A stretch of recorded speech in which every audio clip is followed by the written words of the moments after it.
Monsieur le maire, ayant reçu récemment un certain nombre de courriers de Montpelliérains à ce sujet, vous n'aurez pas d'inquiétude que propose aujourd'hui l'installation des compteurs Linky de RDF, qui sont, rappelons-le, la propriété de la municipalité.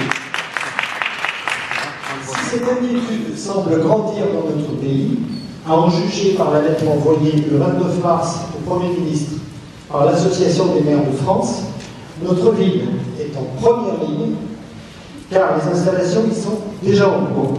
Mon immeuble, par exemple, est concerné. Pour rappel, 84 maires à ce jour ont refusé l'installation des compteurs.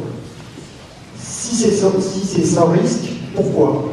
Et pourquoi, nous, à Montpellier, on devrait l'accepter?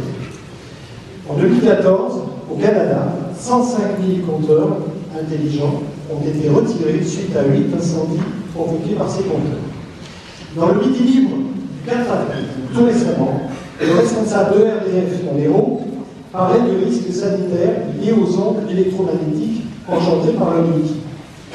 Il dit, dans le même article, des études seront menées par l'Agence nationale de sécurité sanitaire, nous en avons nous aussi confié à un cabinet indépendant. Dans le même article, il dit 10 000 compteurs Linky ont déjà été posés dans la région, notamment à Montpellier. Je suis particulièrement choqué par le fait qu'une entreprise publique de la taille et du renom d'EDF se félicite du succès d'une campagne d'installation alors que les enquêtes sanitaires sont en cours ou ont été demandées. EDF nous prend vraisemblablement pour des copains. Vous êtes propriétaire des compteurs EDF de cette ville.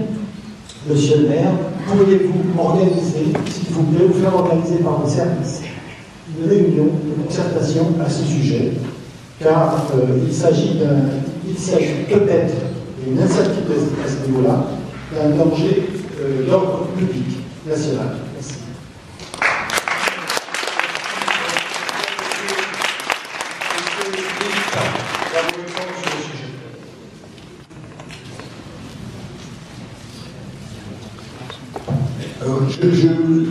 Permettez-moi de vous indiquer que c'est un droit national. Donc l'État a autorisé l'installation des compteurs. Nous avons été interrogés sur cette autorisation. On a consulté en particulier les associations des grandes villes. À l'heure actuelle, nous n'avons aucun moyen juridique pour nous opposer à l'installation des compteurs Linky. Je vous indique d'ailleurs qu'ils ne sont pas notre propriété, c'est le réseau qui est la propriété des villes. Et le compteur est de la propriété de RDF. À l'heure actuelle, nous n'avons aucune possibilité, et il y a effectivement un certain nombre de villes, il faut remarquer que ce sont des petites villes qui ont porté, et nous n'avons pas de socle juridique. Au moment de l'opération, elle est acceptée par l'État. L'État a consulté les différentes instances de surveillance de ces compteurs. Il n'a pas, pour l'instant, indiqué qu'il y avait un risque à quelconque. Voilà la situation au jour d'aujourd'hui.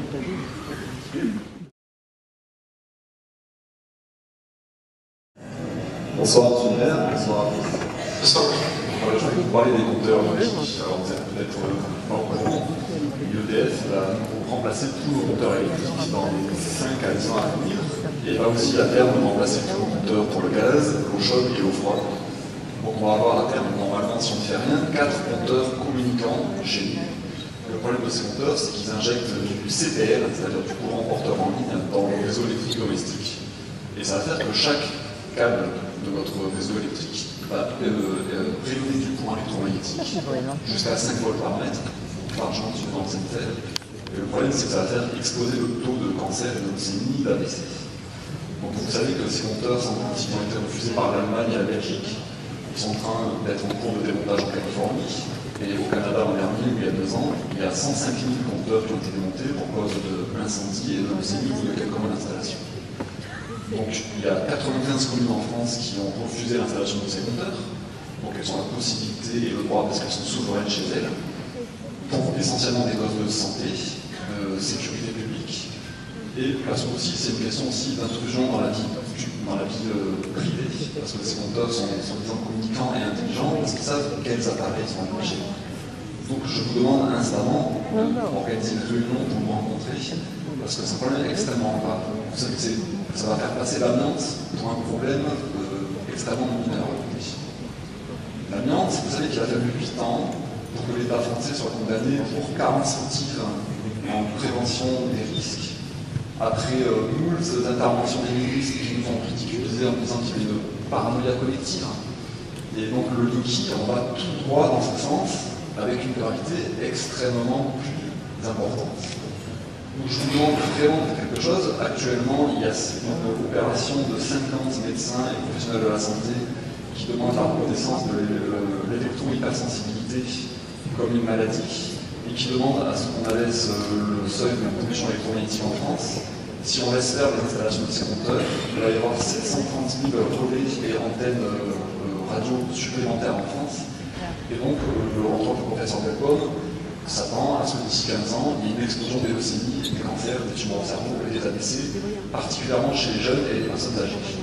Donc, nous sommes en train d'assister actuellement à un génocide massif en France. Personne n'est au courant. Je suis bien au courant, par contre, qu'il y a 2,5 milliards de gigaoctets d'informations qui sont publiées chaque jour.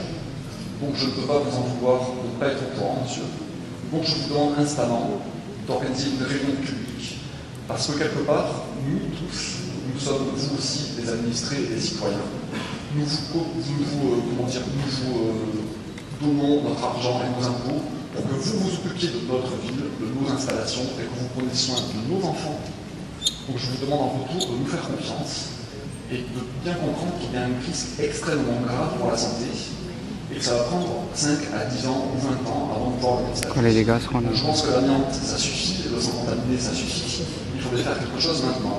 Si vous me répondez que peut-être il y aurait une réunion dans pas longtemps, je vous demande pourquoi alors 95 municipalités ont refusé le compteur, dont 2 dans l'Hérault, et tous invoquent les mêmes raisons, des raisons de santé, de sécurité publique, parce qu'il y a des incendies qui sont causés par ces compteurs, c'est ça qui a entraîné le retrait des 5 000 compteurs au Canada, et les problèmes d'atteinte à la vie privée. Voilà, je vous remercie. Monsieur,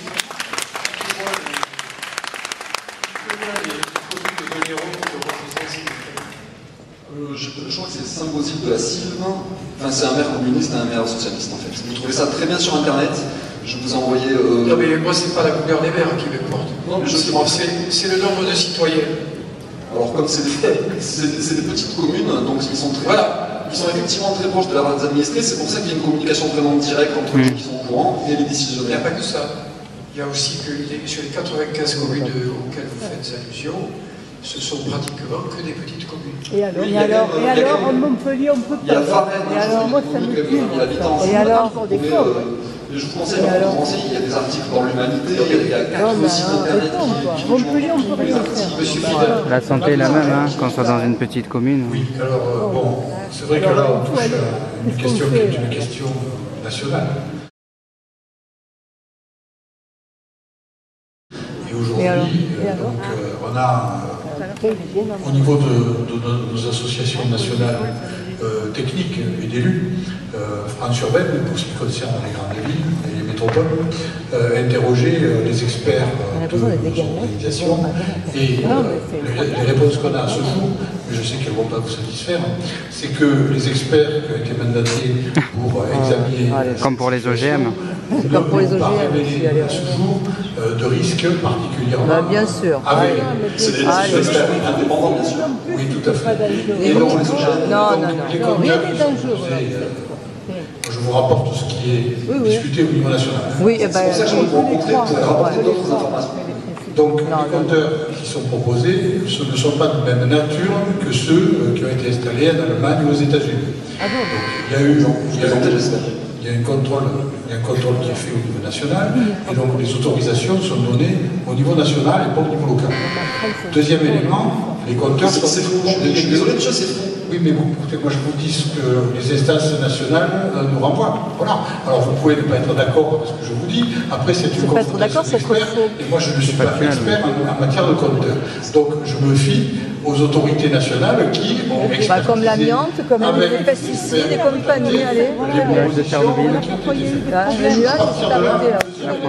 Deuxième élément, c'est qu'aujourd'hui, nous n'avons pas d'éléments juridiques qui nous permettent au niveau d'une collectivité de nous opposer à la mise en place par ERDF ou le principe de précaution de compteurs de cette génération-là, parce que ces compteurs sont propriété de RDF.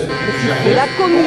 Métropole Montpellier-Rennes qui Et la commune. qui est concédante à EDF, qui les exploite. On est concédant des réseaux, c'est-à-dire de l'occupation du domaine public. Les compteurs sont la propriété de la métropole de Montpellier. Non, c'est pas le cas. C'est la commune. Mais non, Parce que je pense que c'est comme pour le dossier des OGM, à chaque fois les experts sont partie prenante. Vous avez 4 associations en France qui sont, dont une qui est en train de monter un dossier pour porter plainte au pénal pour escroquerie en bande organisée. Donc je pense que c'est extrêmement sérieux. Il y a un montage extrêmement fumeux au niveau légal, parce que tout le monde, l'État, le MDF, les communes et les métropoles se rejettent la responsabilité. Aucune assurance ne va attester le remboursement des dégâts physiques qui seraient causés par ces compteurs, ni les dégâts de la santé. J'ai moi-même renseigné auprès de mon assurance. Ils veulent bien rembourser les dégâts physiques, c'est-à-dire les incendies et les appareils qui grillent à cause de ce courant qui n'est pas adapté au réseau électrique physique. Par contre, les dégâts de la santé, moi j'aimerais bien savoir si j'ai une leucémie demain à cause d'une outil, qui va me rembourser? Pour l'instant, personne ne me rembourse. Donc je ne comprends pas pourquoi je serais obligé d'accepter un équipement qui va me rendre malade si je dois moi-même assumer le risque de cette maladie. Ni l'État, ni le RDF, ni Montpellier, ni la région n'assurent ces risques physiques qui sont avérés. Je vous rappelle qu'en 2011, l'OMS a reconnu comme potentiellement cancérigènes des ondes électromagnétiques qui vont être rayonnées par nos équipements à cause du Niki. Et en plus, je tiens à vous dire que si on laisse faire, les 80 millions de compteurs électriques d'eau et de gaz qui sont très fonctionnels, qui sont fonctionnés 60 ans en France, vont être jetés à la poubelle pour être remplacés par des compteurs qui seront remplacés dans 20 ans.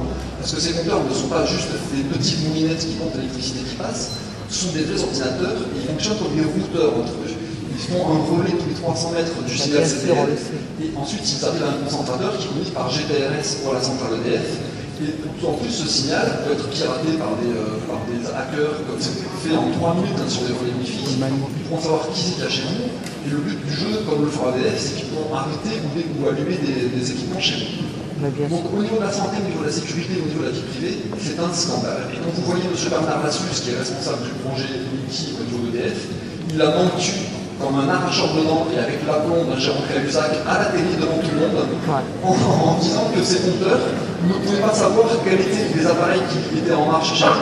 Alors que c'est justement le propos du compteur Niki de savoir quel est l'appareil qui allume. Donc devant tant d'opacité et devant tant de manque de sincérité, je pense qu'il y a vraiment une question de salubrité publique et une question de démocratie. Parce qu'on est en train de nous imposer des choses qui vont nous rendre malades, qui vont nous voler notre vie privée et en plus qui vont causer des dégâts chez nous. Et on est obligé soi-disant de l'accepter. Il n'y en a rien à faire. Là, tu vois, ça le gonfle. J'arrête là, je vous demande vraiment, quand est-ce que vous pouvez nous recevoir pour en parler? Quand est-ce que je peux vous recevoir, monsieur? Mais est-ce que vous avez rencontré les députés? Parce que c'est une affaire nationale. Oui, mais ça serait au niveau. Est-ce que vous avez rencontré le député Europe Écologie Les Verts, M. Roumégas, de ces dossiers? Ces associations tentent depuis 6 ans de faire capoter ce projet Niki avec tous les Est-ce que vous avez rencontré les députés? Écoutez, Je suis allé le voir, Roumégas. Sur le web national? Je n'ai pas rencontré les députés, je m'occupe de ce point depuis 1 mois, parce que j'ai reçu la lettre de l'EDF qui m'a dit qu'ils allaient installer ce compteur chez moi. Les associations, ça fait des années qui travaillent là-dessus. Next Up, Priartem, Romain Détois, ils ont tous les arguments, tous les dossiers que vous voulez. Moi-même, je ne suis pas expert, j'ai vu ça, j'ai vu que c'était extrêmement dangereux. Et même, je vais vous dire, si j'étais complètement égoïste, je suis magnétiseur, je soigne des cancéreux tous les jours. Alors je peux me dire, il y aura plein de leucémies, c'est bien, ça va faire du boulot. Moi, personnellement, je ne mange plus, je fais du sport, je médite, donc le cancer, ça ne me concerne pas. Je pouvais me réjouir du fait qu'il y a beaucoup de cancer parce que ça va faire du boulot. Mais je suis là parce que je me dis, si je suis tout seul en bonne santé et que tous les gens sont malades autour de moi, ça n'a plus aucun intérêt d'être en vie. Si je suis tout seul en bonne santé et que tous les gens sont sondage. Non, mais C'est gravissime. Donc je ne comprends pas pourquoi nous, qui vous faisons confiance, vous nous sortez encore des phrases en disant les experts ont dit que pour la main, c'est pareil. Pour les OGM, c'est pareil. et pour les antennes, c'est pareil. Recommencer des procès de dizaines d'années, se dire bon, Rien n'est jamais dangereux. On a marre d'attendre que les scandales soient révélés. on a des gens qui étaient à l'époque responsables. C'est vrai que Tchernobyl, c'était pas dangereux. La Je vous demande vraiment de il arrête de Merci de votre Rien n'est dangereux. Aucune réponse.